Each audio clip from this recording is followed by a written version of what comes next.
बीच बेहद दुख खबर स्वर कोकिला लता मंगेशकर अब हमारे बीच नहीं रही।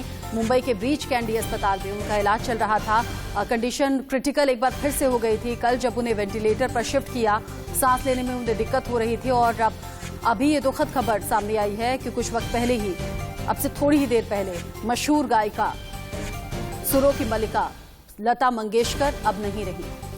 स्वर कोकिला लता मंगेशकर का निधन हो गया है। अब से कुछ ही देर पहले उन्होंने आखिरी सांस ली है। ये देश के लिए दुखद खबर है। ब्रीच कैंडी अस्पताल में अंतिम सांसें ली। आपको बता दें कि कल ही उन्हें दोबारा से वेंटिलेटर पर शिफ्ट किया गया था। 92 साल की उम्र थी।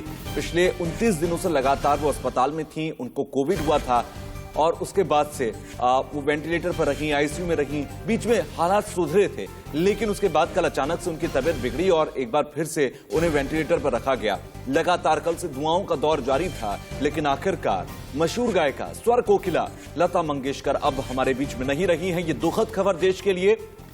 ब्रीच कैंडी अस्पताल में उन्होंने अब से कुछ ही देर पहले आखिरी सांस ली है। 92 साल की उम्र में लता मंगेशकर का निधन हो गया है। ये दुखद खबर हम आपको दे रहे हैं। ब्रीच कैंडी अस्पताल में अब से कुछ ही देर पहले आखिरी सांस ली है। वेंटिलेटर पर थी। कल से एक बार फिर से उन्हें वेंटिलेटर पर शिफ्ट किया गया था।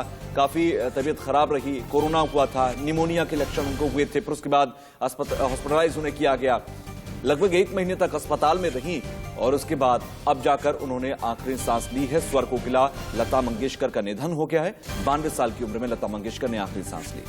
28 दिन अस्पताल में रहने के बाद अब जब खबर आई कि क्रिटिकल एक बार फिर से कंडीशन है, अब उस तरीके से इंप्रूवमेंट हो नहीं रहा है, तो फिर उन्हें वेंटिलेटर पर शिफ्ट किया गया।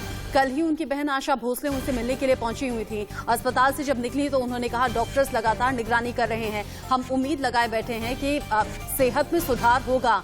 कल ही पीयूष गोयल भी उनसे मिलने के लिए पहुंचे थे, प्रधानमंत्री का संदेश लेकर पहुंचे थे। स्वस्थ हो ऐसी कामना की गई थी प्रधानमंत्री के जरिए भी, और लगातार देश भर में दुआओं का दौर चल रहा था। अब ऐसा दुआओं में कहा जा रहा था कि लता दीदी जल्दी ठीक होकर, स्वस्थ होकर घर लौटें, लेकिन नहीं बचाया जा सका। 92 साल की उम्र थी।